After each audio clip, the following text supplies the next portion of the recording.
Hi, I'm Rodger Baker, and welcome to our S4Geo monthly webinar.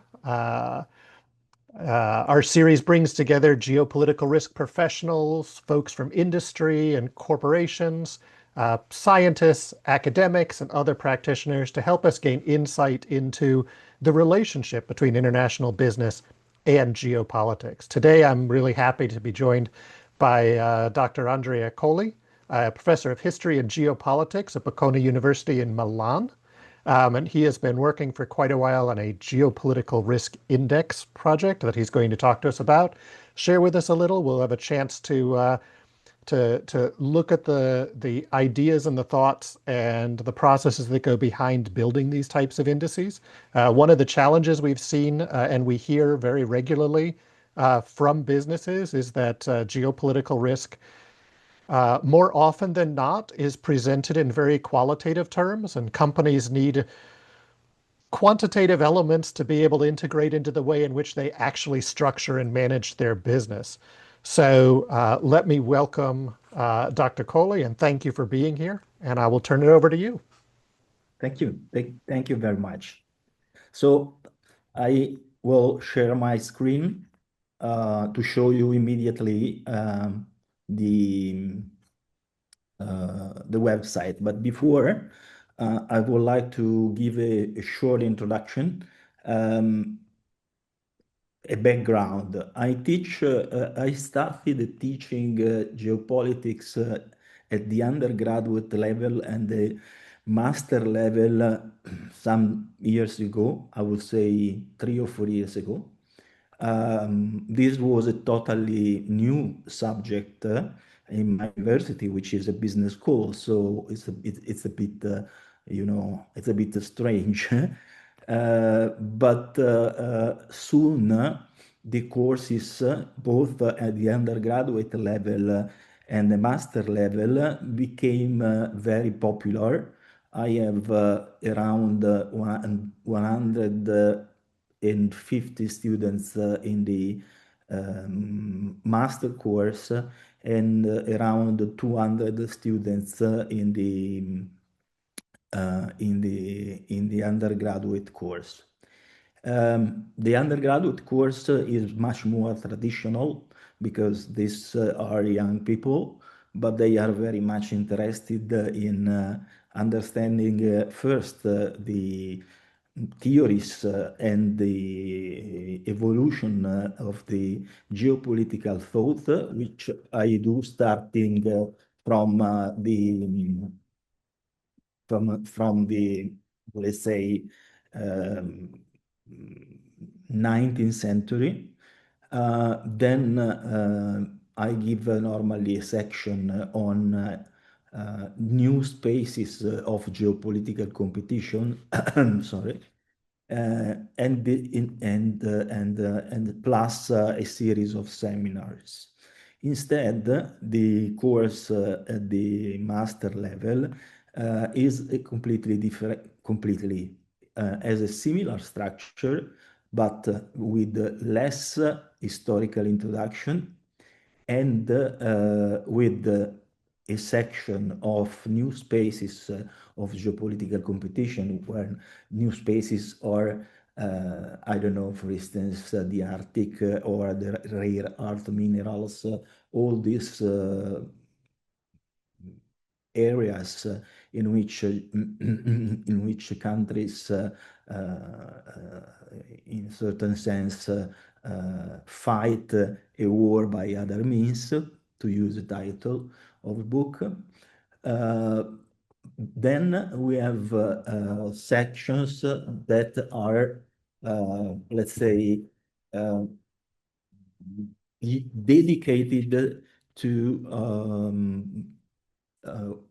work groups, because the work groups are very important. They are at the basis of the whole website, of the whole project. We decided, my co-teacher and myself decided to put a huge emphasis on this work, on this collective work, but without, um, let's say, uh, no, giving a lot of space to the evaluation. The final evaluation of the course is based largely on the participation of the students to the project. Uh, so having such a large number of students, we have been able to structure a website with a different specialization. We divided the students into different groups. There are those who take care of data. There are those who take care of the marketing and the design of the website. There are others that are more interested in interviewing people and experts. Another important characteristic is that the website is a sort of mobile website, in the sense that each cohort of students every year, cohort, I mean cohort of student is participating and adding something to the previous cohorts, to what the previous cohorts did.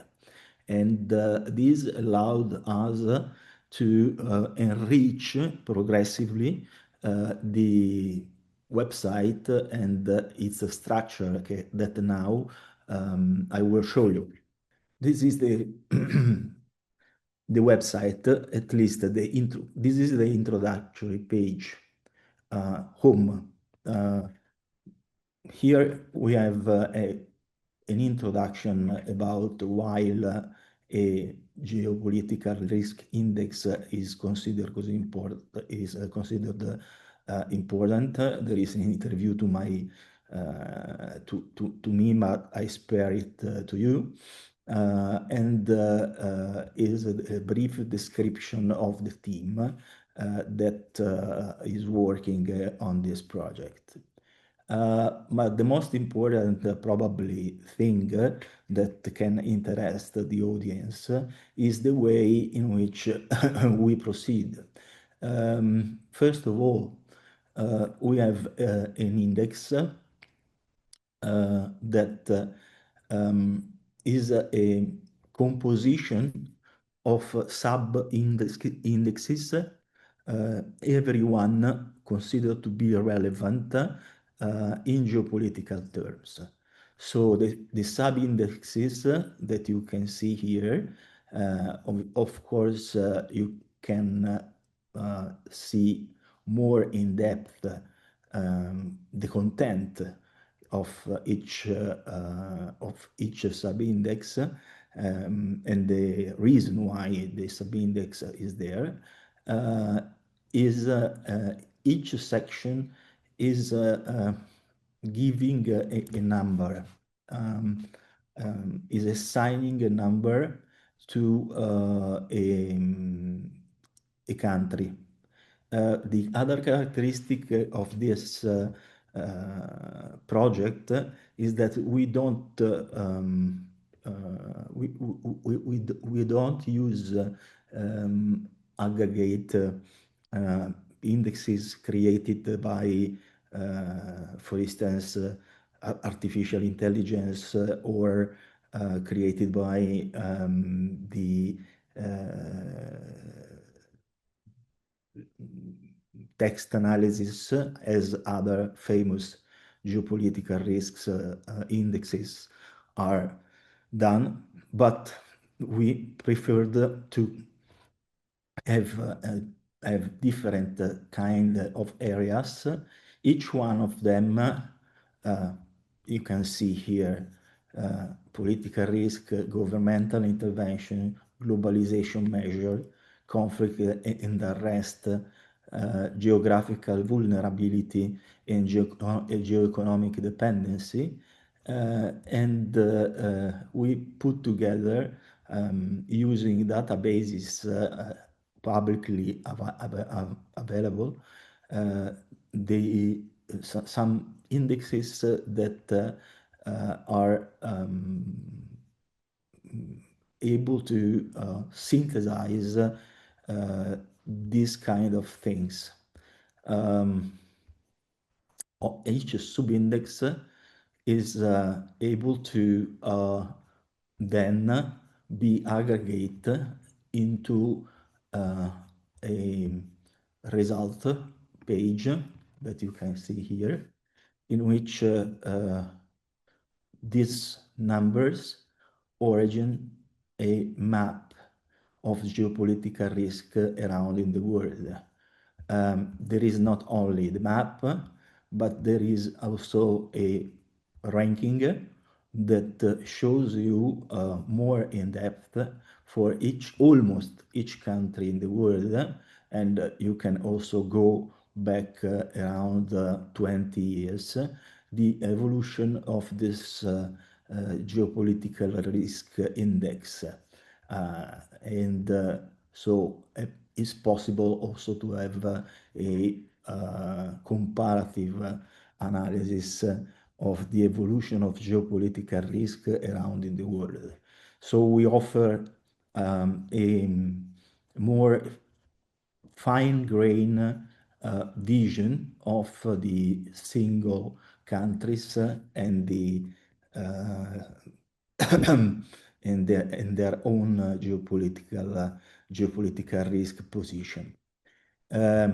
We have a section in which there are publications because students are also interested in giving examples how geopolitics can interact with other areas of, let's say, human activity at different topics. For instance, for companies, strategic assets, geopolitics of regions, of finance, geopolitics and sport. More recently, this year, we tried, but this is still an experiment that can be refined, will be refined the next year, to introduce another area more useful for companies, which is the Corporate Geopolitical Risk Index. I spare you the methodology, but we have a custom calculator in which each company can put some information, of course, coming directly from the company about its business and the index and its geographic exposure in terms of sorry, headquarters, but in terms of also suppliers and basically the value chain. In this way, you can compute a corporate geopolitical risk score that for each company can be also used in a way to confront itself with a range of companies around in the world, even probably the most famous, but this is adding information thanks to this benchmark graph. Finally, the website is including a blog in which students again are able, or willing to put their own work and considerations. And finally, a section about interviews, in which we had different interviews with different experts or people that are interested in political issues.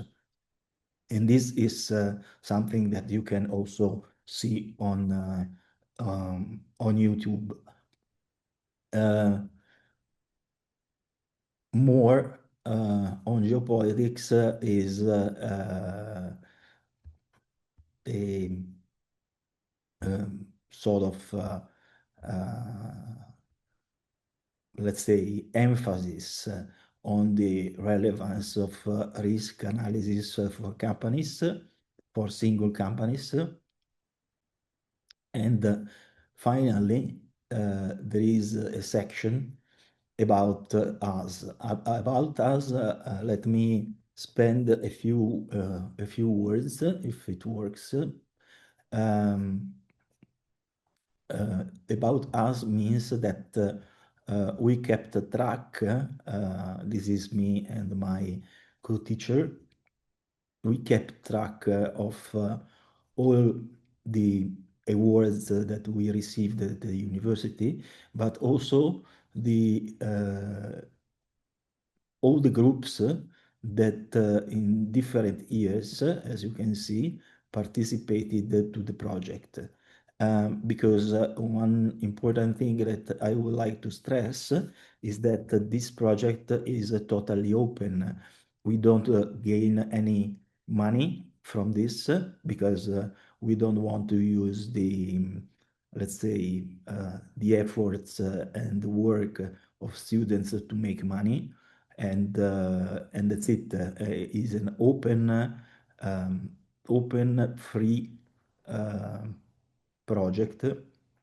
At the moment, we are starting to receive requests from companies to use our data, uh, which is sometimes a bit a legal problem because the data officially belong to Bocconi and not to us.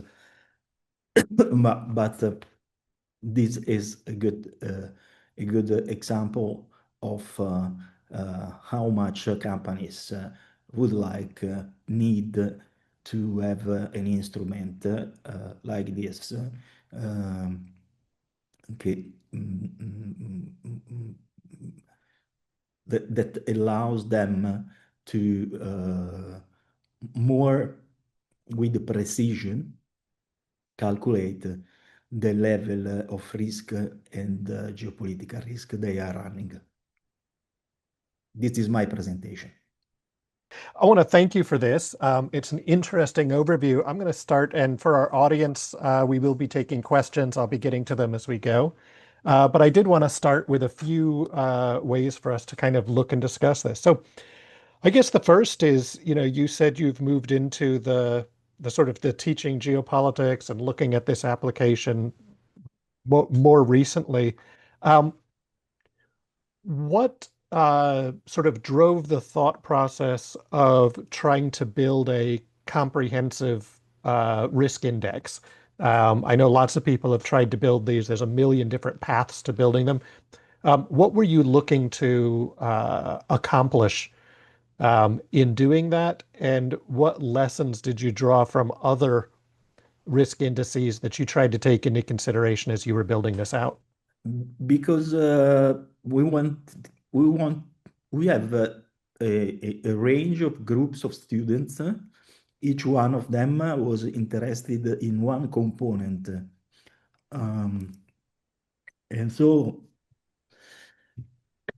oh, sorry, it was pretty natural to um, go for a construction of an index like that.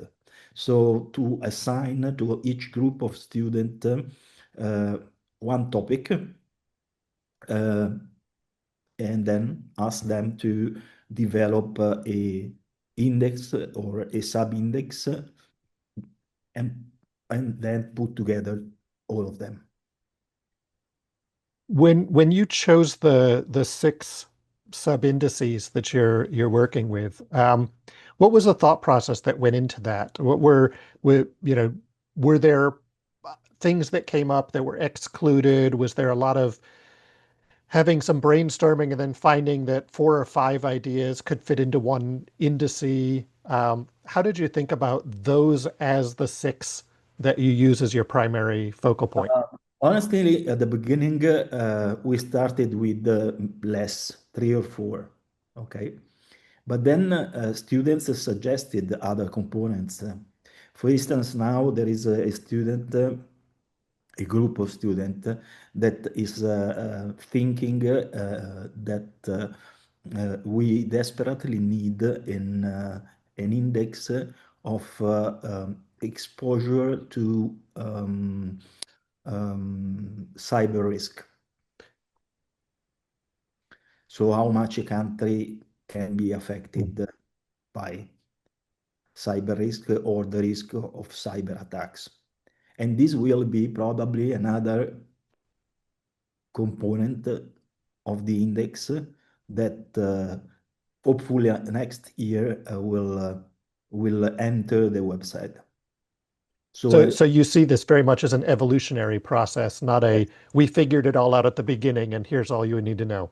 no, no, no. Is an evolutionary process that is also a sort of exercise for the students to think about the different components of geopolitical risk. And so I guess there's a lot of that discourse then that goes into the subcomponents that go into each of these sub indices. When you mentioned you're not just drawing other people's databases or doing compilers, and we've seen some of those risk indices that are just a compilation of 1,000 other risk indices. Um, what are you then using as um, the basis for, I guess we'll call them the sub indices, the categories that are going into the sub indices that you have to create numerical scores? What types of data sets are you drawing in? And are you able to integrate qualitative data as well as quantitative data? Um, both of this, because the data we use, for instance, for calculating political risk, are available on the web, and students are using that kind of databases. Plus, we normally ask other groups to go more in depth in qualitative terms to explain cases in which political, uh, for instance, the political risk impacted on companies. So there is a mix of Mhm.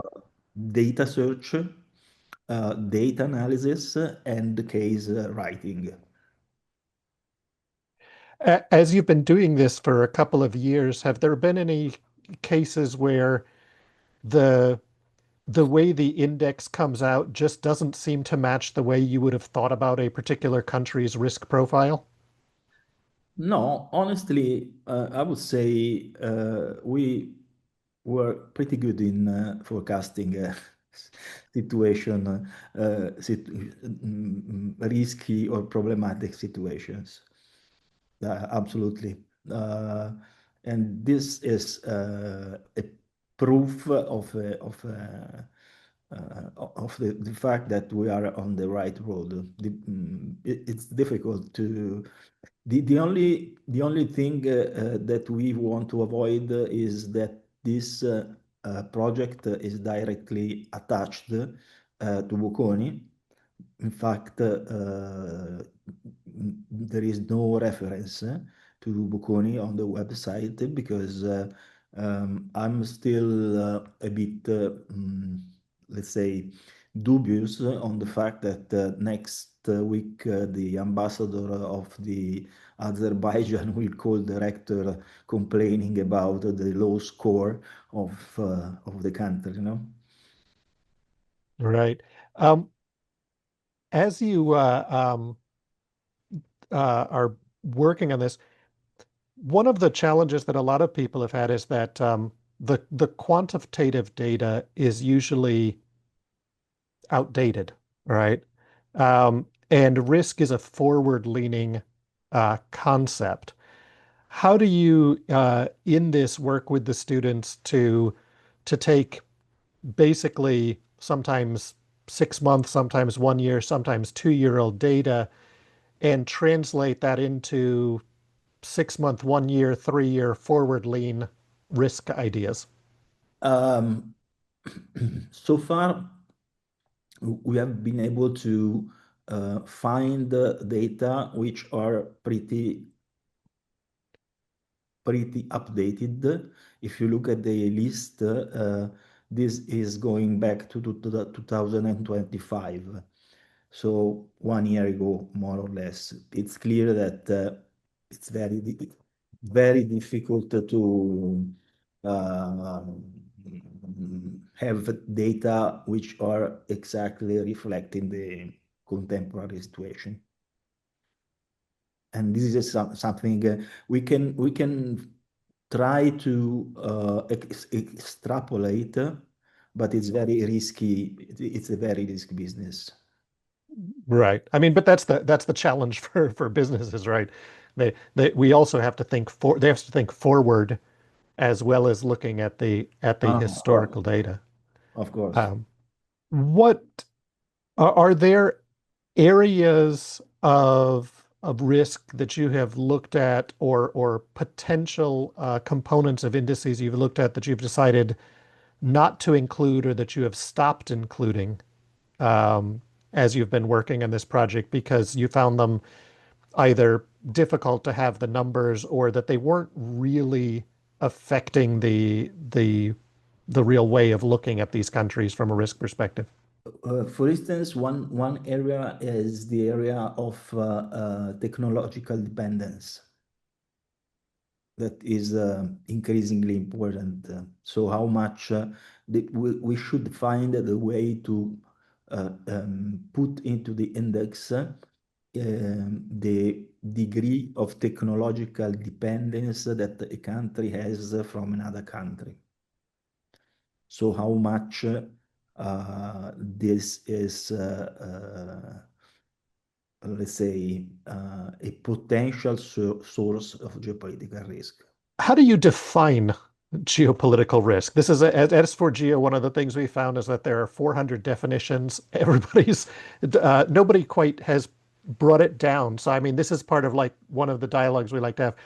When you say geopolitical risk, Yeah. and you're thinking, I think, primarily in terms of risk, are you, so there's geopolitical risk in a classical sense and geopolitical risk in a corporate sense. Do you, how would you define those? And are you using the same definition or are you seeing them slightly different from each other? No, I focus mainly on companies, and my definition of geopolitical risk is the risk that the company runs for the actions that are coming from external actors, political actors, that can include also domestic institutions as well. So is the degree of risk deriving from political decision taken by other actors or institutions that are external to the company itself. Do you put different weights on the different sub indices and inputs to the indices, or for now, are you keeping them neutral and allowing anybody who looks at it to choose their own weight, as it were? Um, no, I tend to keep everyone free to choose the area of interest. Okay.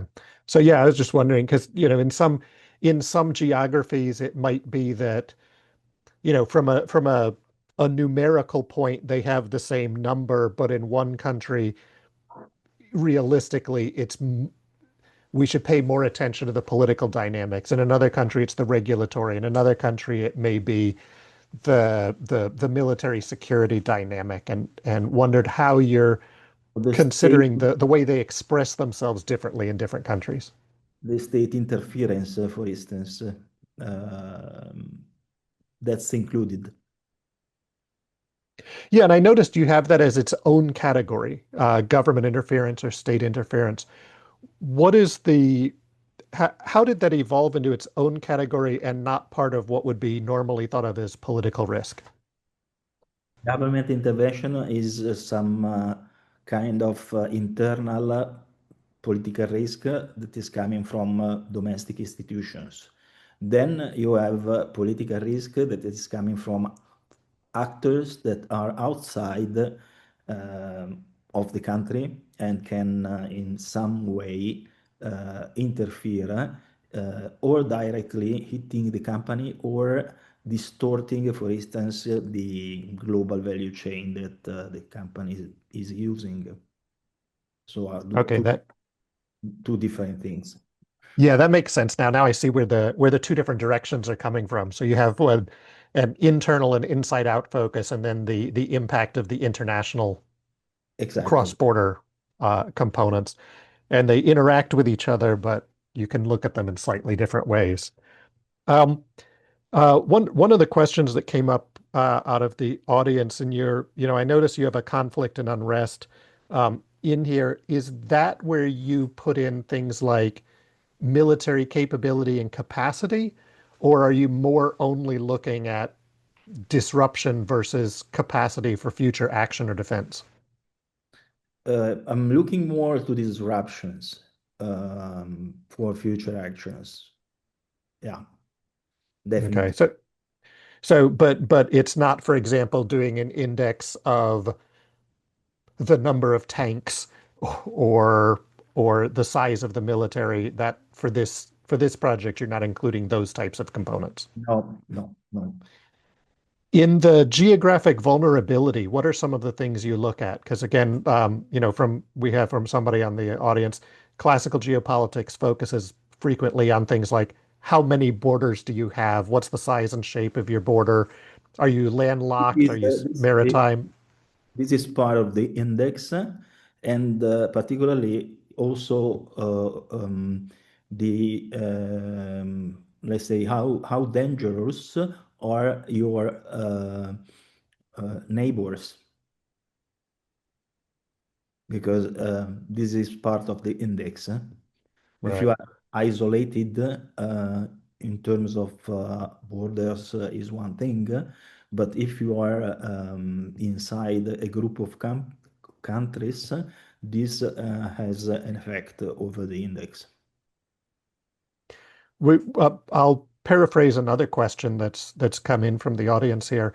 Um, so government intervention, mentally we sometimes think of that in negative terms, but government intervention can be positive, particularly for economic activity, for business activity.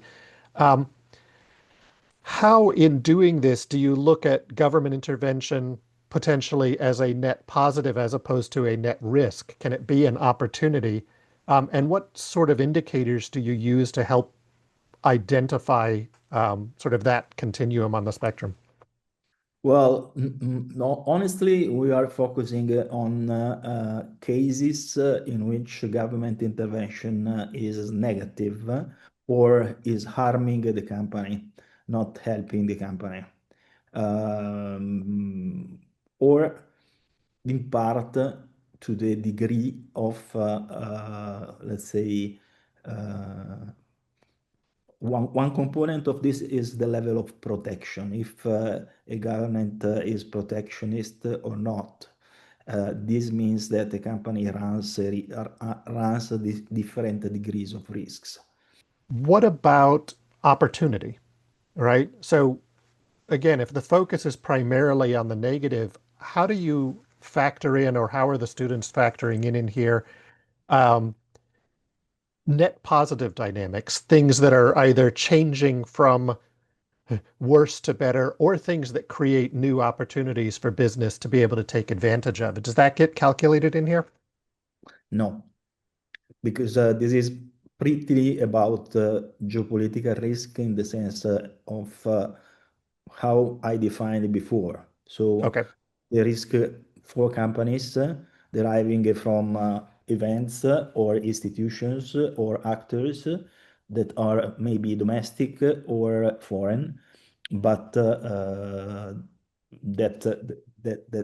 that can harm the activity of the company.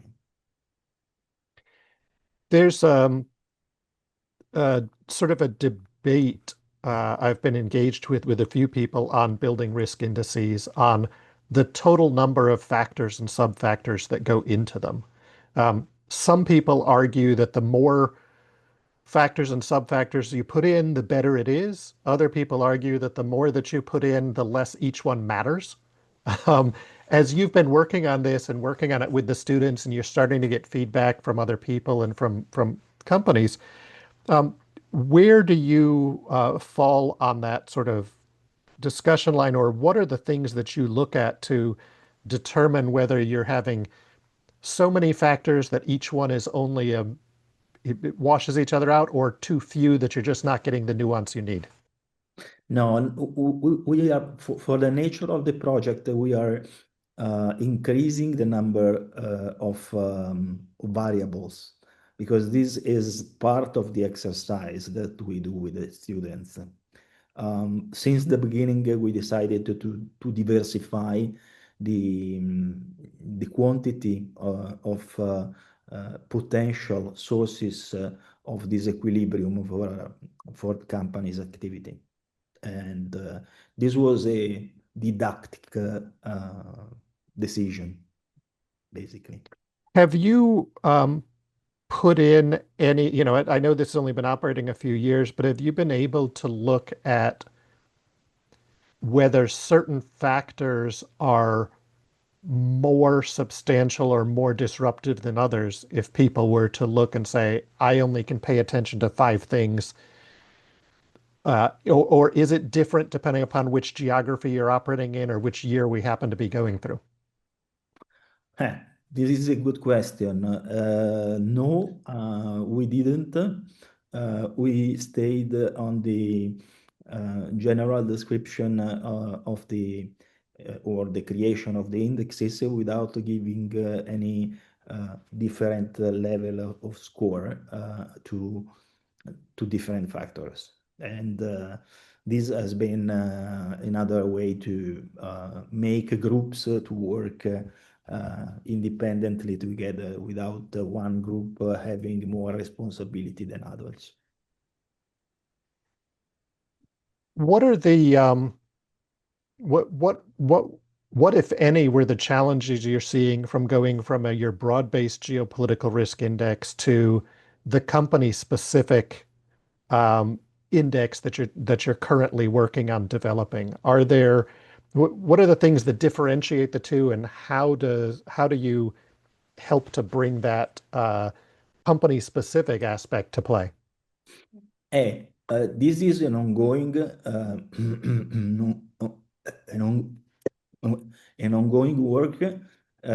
We have still to think how to refine that corporate geopolitical risk index specifically dedicated to companies. At the moment, is largely based on the location of the company and the structure of the value chain for the moment. So it if we were to cut up companies, it leans more on impact on supply chain and market. Yes, And I notice you have headquarters in there, so there's a component of what's the host country for the organization, whether there is external, internal risk for that as one of your sort of three legs of the triangle. exactly. Um, how much detail is necessary from a company to sort of measure this, or are you doing the first cut and then they can look at their internal data to really drill down and better understand it? Now, the instrument is designed for companies because companies they will should be able to use their own internal information. We will keep it, of course, secret because Mhm. the instrument is done uh, is not a data bank. Okay, is an instrument that you can use for calculating your personal exposure to risk. Uh, but still this is, as I said, something that we are refining. In next year, probably, we will have a new version of this, hopefully. Hopefully. Yeah, I mean it's a fascinating project. Are are are you getting input from companies and corporations, or are they just sort of getting interested and starting to look at what you're doing? No, zero information. I we stress into the website the fact that companies are very um, badly prepared to deal with this, but we are not receiving any input for the moment. Okay. Um, you've approached this from the Department of Political Science and such. Um, are you gaining attention or coordination with, say, the business schools or the economic departments or things of that sort? Are they looking at this project as well as something relevant for them, or are we still seeing sort of two different directional approaches to geopolitical risk? No, for the moment, no. And I must say that in the whole university, we are probably the only doing something about that. So it's not quite crossing the wall yet and getting the integration with the business schools. Now, But maybe with business starting to show interest in using your tool, maybe that'll. and yes, indeed, I always try to present this index when I teach at the business school or the executive education program. Um, they look interested. I don't know how much they use it. Um, Another question on the business one, if I translate it right here, um, as you're looking at that business risk, on the one hand, there's surface level business risk, right? This is where the company is headquartered. These are the places where it has key supply chains. These are the nodes and routes. And that gives you a base.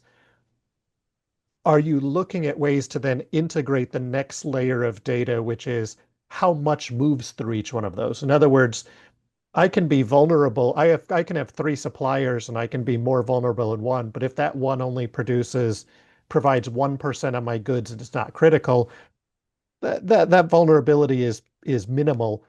Whereas another place, if I can only get my stuff from there, that vulnerability becomes much more significant to me. We in the corporate in the corporate geopolitical risk index, we have the possibility for companies to add their different subcontractors, and this has and the location, of course, and this has an impact over the level of risk they have. Right. So at least it lets them see one or two or three layers down, Yes. and that exposes the risk that's not obvious at the surface layer. As you've said, the industry is evolving over time. You're looking at potentially looking at a way to look at technological dependencies or cyber dependencies or things of that. What are some of the other potential future categories that have come up during your classes or in your engagement with other folks? Probably we need to think, as I said before, more to the technological risk, technological dependence, cyber risk, um, and a risk by the weaponization of critical components like critical raw minerals. Yeah. The critical minerals is obviously a big issue these days. Um, uh, we do have another question from somebody in the audience. What do you see? Do you see a nexus in working on this with, say, global macro investors? So thinking in more of that terms rather than just physical supply chains. Yes, that's another point. Good idea. Um, Because this can be easily easily weaponized by individuals or countries. Uh, so that's a good idea to think okay. about. Yeah, and one more that just came in. You're drawing a lot of questions, so this is great. Um, looking at, what about looking at things outside of traditional political boundaries? So the deep sea, space, potentially aviation, maritime components, risk indices, and on the one hand, for usefulness, they end up focusing on countries as their primary unit. But we know that a lot of stuff transcends those boundaries. How do you look at that challenge?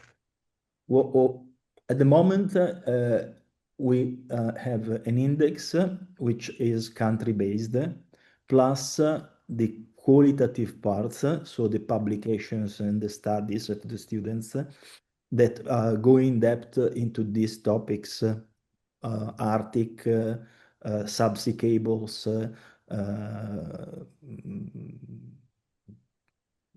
these typologies of transformations. So the index is the starting point for people to get in, take a look, do an assessment, and then you can go in and drill in deeper into the things that are either cross-border or more Exactly. focused on those particular spaces. Indices, and I think that's something that people forget about indices. Indices are not the answer. They're the No. start of the discourse. They're, Yes. they're the place where you do the quick snapshot, and then you say, well, but what does it mean for me, or what does it mean in No, this? no, I agree. That's indexes are a way to start to think about the level of risk at the level of a single country. But then you have to think to specific other specific areas, and this can be done probably only through qualitative analysis and reports. Yeah, and that makes me feel happy because, I don't want to be replaced by AI and robots or indices or numbers. But I think that that's an important thing that you're raising here is, look, there are two sides to this equation. We work with the indices to give us those frames, to run those numerical comparatives, to be able to think of things in that context.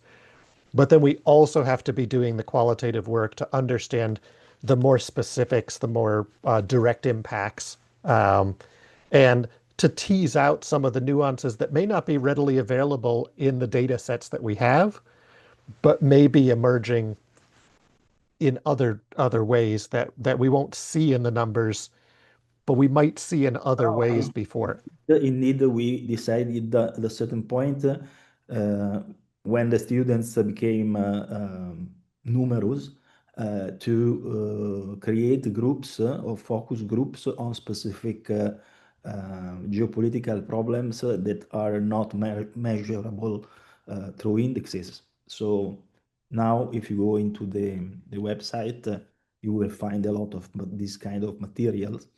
And also, some of the students are writing very good dissertations, and we are uploading into the website. So this is a student initiative. What kind of students are attracted to your course and to this project? And has that changed since you've started it? Everyone, it comes from each department, and particularly, I have many foreign students that are interested in this, probably more than Italian. And have you seen from an academic perspective, a change in Europe in the focus on this aspect, this geopolitical risk and the business connectivity between geopolitics?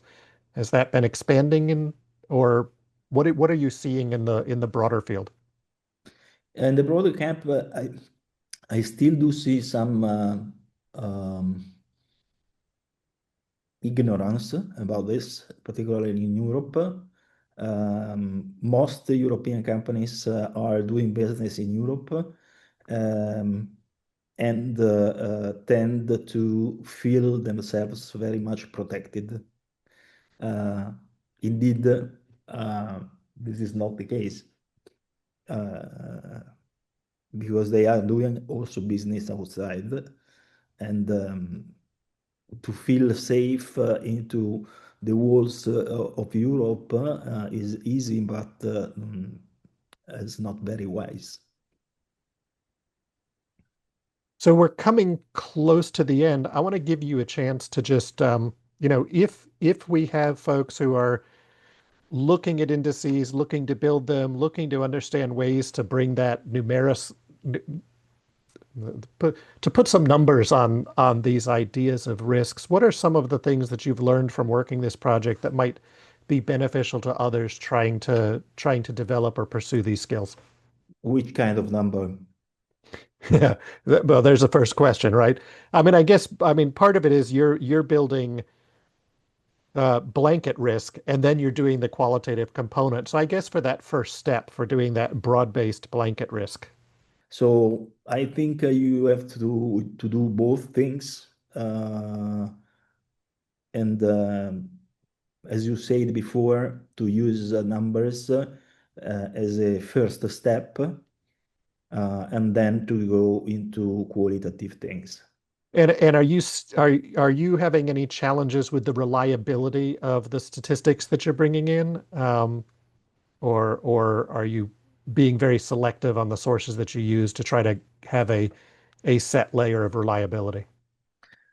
Well, normally we check quite in depth the quality of the sources. Students are very good in this, and they are continuously discovering new databases that are used to integrate the sub-indexes. Diversification is probably the best way to avoid to depend too much on one single source. Mhm. All right. Well, I want to thank you for joining us today. This was for me, it was a fascinating conversation. I hope our audience found it that way as well. I certainly encourage people to go take a look at the Risk Index project that Professor Colli has been working on. I also encourage you to keep track of what we're doing at S4Geo. You can go to s4geo.org or follow us on LinkedIn. Share around. We'll be posting this video as soon as we get it all processed, and encourage folks who are here to share it around with others if they think that's going to be valuable and interesting to them. Right. Thanks for joining us, Dr. Coley. Thank you. Thank you for your attention, and I hope it was not too boring. It wasn't boring for me. So, all Okay. right. Thank you all, and we'll see you all next time on our next webinar.